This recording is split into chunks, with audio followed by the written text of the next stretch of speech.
আসসালামু আলাইকুম প্রিয় শিক্ষার্থীরা, আশা করি তোমরা সবাই ভালো আছো। আমার সমাজের ক্লাসের ধারাবাহিক আলোচনায় আজকে আমরা শিখব ব্যতিহার বহুব্রীহি সমাস।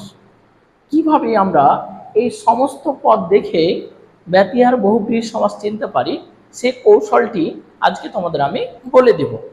চলো যাই দেখি। যদি ব্যতিহার বহুব্রীহি সমাস চিনতে হয় তাহলে এই সমস্ত পদ দেখেই চেনা যাবে। কিভাবে?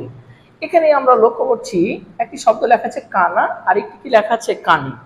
লক্ষ্য করে দেখো যে কানা শব্দটির শেষে কিন্তু আছে কি আ, আর কানি শব্দটির শেষে আছে ই।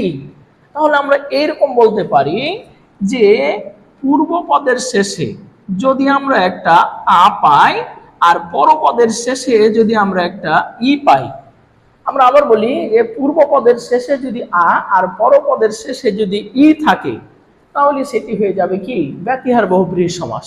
আর একটু বলি, এই যে এই চিহ্নটা আছে এটি কিন্তু হচ্ছে সংক্ষিপ্ত রূপ কিসের? আয়ের। এই যে আ এটি হচ্ছে সংক্ষিপ্ত রূপ আর এটি হচ্ছে পূর্ণ রূপ।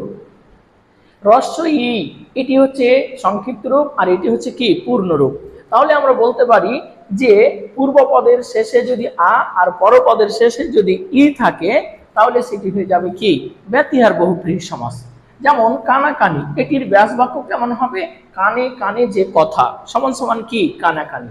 আবার এখানে আমরা একটা সেম শব্দ দেখছি, শব্দটি হচ্ছে লাঠালাঠি।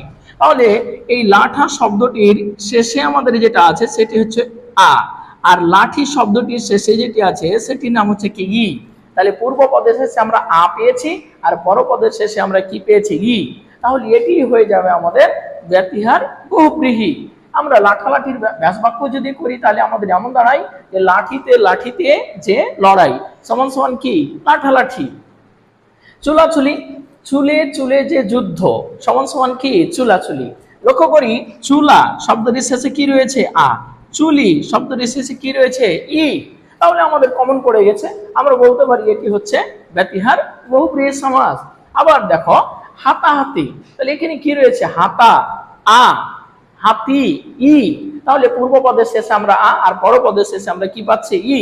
তাহলে এটি হয়ে যাবে আমাদের কি ব্যতিহার বহুব্রীহি সমাস।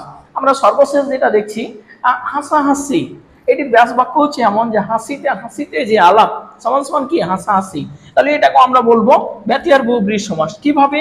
এই যে দেখো হাসা, হাসা শব্দটির শেষে আমাদের আছে আ, আর হাসি তাহলে শব্দের শেষে আমাদের যেটা আছে সেটির নাম হয়ে যাচ্ছে কি ই। তাহলে পূর্ব পদের শেষে আমরা আ পেলাম আর পরপদের শেষে আমরা কি পেয়েছি ই। তাহলে এটিকে আমরা বলবো কি ব্যতিহার বহুব্রীহি